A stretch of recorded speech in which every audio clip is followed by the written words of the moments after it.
And as promised, here on the Zapata Brand Boxing Podcast, we are following Olivia Ford in her journey to the 2024 Silver Gloves in Missouri. She joins us now on the Zapata Brand Boxing Podcast.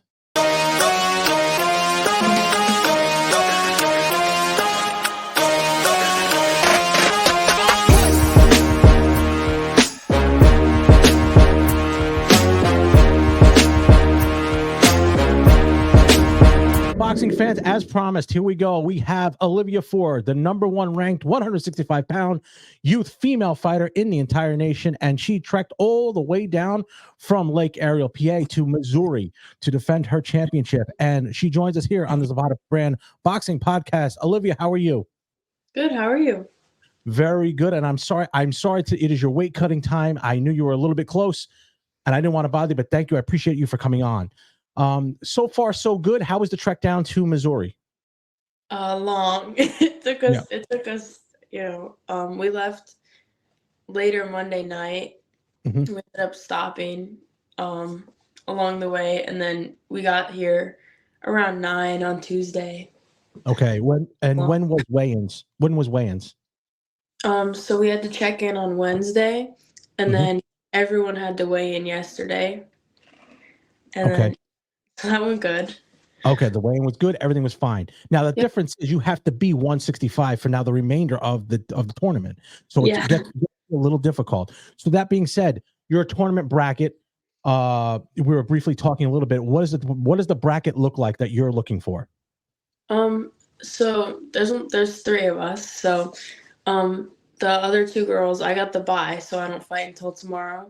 And then the other 2 will fight tonight to see who's going to fight me tomorrow. So we're actually going to head up and watch the fights later so we can, see how they fight and everything. Okay. And for, we had this little discussion, me and Sean, prior to this. I didn't realize you guys were 1 hour behind us. I'm sitting there waiting for you to come on. So I keep forgetting you guys. I thought you guys were in Louisiana, but no, you're out there in Missouri. So the girl initially who you fought at the national title was a no-show. Yep. And we saw that she's on the roster, and we were kind of thinking she'd be, gunning for me, but I don't know. She never showed up. Yeah. And sometimes it could be a financial thing or just didn't want to show. That could be it. But you know who you're fighting now, one of the 2 girls.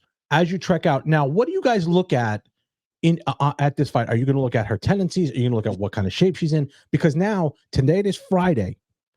So if it's a tough fight or not, that's Saturday. She's fighting and you're fresh. That plays to your advantage. Am I correct? Yeah, I'd say so, because we're well rested. We didn't have to fight at all this week, so we're not going to be sore or anything. I don't know. Do you feel good on before the fight? Like a fight night is a different story, but the night before, you feel you're going to get rested, get enough rest, and feel good, confident enough? Yes, we have to weigh in at 6 a.m. though, so to get to the trial scale, which opens at 5, we're going to have to get up and leave at like 4:30. Oh, how far are you away from the venue? We're like 25 minutes away. Oh shit. Okay. Well, I mean, still, it makes for a long day. When is the first bout? Well, they're supposed to be 10:30, but yesterday they were supposed to be 10:30 and didn't start till noon. So who knows? Well, that's the usually amateur boxing. I hate to tell you, it's a little disorganized when, especially a big event like that. You got, I'm sure you have 3 or 4 rings there. Yeah, 3 rings, and a lot of kids signed up. A lot of kids running around. I did see a couple of the fighters going in. So you're looking at bout. Oh, well, no, you wouldn't know. Would you know what tomorrow is, or no? You don't know what number you are. They have so I think they're doing it by like our ages and our weight classes, like the order. So last time I checked, like they don't have official bouts out yet, obviously, because they don't know who's winning tonight. But I think I'm like second to last tomorrow. Second to last? Yeah. Holy cow! But your slot should be filled. You're on the other end, so they should have a pretty good idea when you'd be fighting, I would imagine. Okay, I'm good. in there now, just not whoever is fighting me. Yeah. Okay. Well, so now you got to wait to second to last. All right, it's a long day. Do you have any idea after you weigh in, you're just going to come back and relax? We're probably gonna stay there, I think. Just at least until we see like what's going on and stuff, just because we're so far away. Right. Like when we were in Louisiana, we were only like we were walking distance, so we could Mhm. go back. But yeah. Oh, yeah, yeah, yeah. Now, are you do you feel homesick at all being away? No, I No. really like being away. Yeah, and sometimes that's good. The pressure's not on you there to perform. Yeah. If people want to go watch the fight, is there a website that it'll stream? I'm not really sure. I know they're set up so we can buy our bouts again, Right. but it's I don't know if it makes a difference, but like at the other national tournaments, there were links for like the live streams and everything.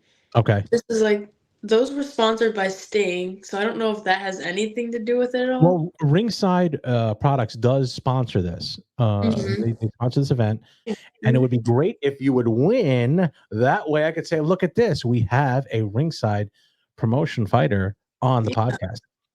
But that being said, what are we looking for Olivia Ford tomorrow? Or do you have a mindset to say, this is where I'm going? This is my game plan. What are we looking for tomorrow night? Um, I don't know, like do you like in the ring or just like. In the ring, are we my guess my question would be like, so as it's a long day to wait. So fight day is a very strange. It's a very unless you're a fighter, you'll never know. It's a Mhm. very strange feel of emotions. A lot of Mhm. fighters there, a lot of people there, a lot of coaches there, probably celebrities there that are fighters. Are we expecting you to be overwhelmed at this, or have you been there so much that you said, "This is what I do. I'm going to take this championship home," and we trek back to Lake Ariel with the championship? I definitely we kind of like we go into all of our fights with like the mindset, that we're gonna win, But there's like ups and downs, I feel like throughout the day from the time you weigh in to the time you fight. It's like sometimes I don't know, sometimes I feel so calm like I could take a nap and then Right. then it'll like hit me, oh, I'm fighting and then, Do you ever visualize your fights, like how they're going to go? yeah, especially if like I know how the other girl fights and I know Mhm, what like we've been working on in the gym and stuff.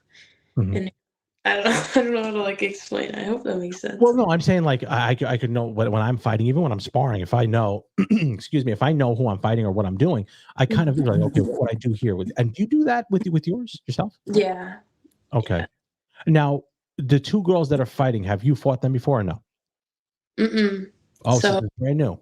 yep. So that's why we're gonna go watch them tonight and see, what they do. Do Or you know like, how many bouts they've had each or no?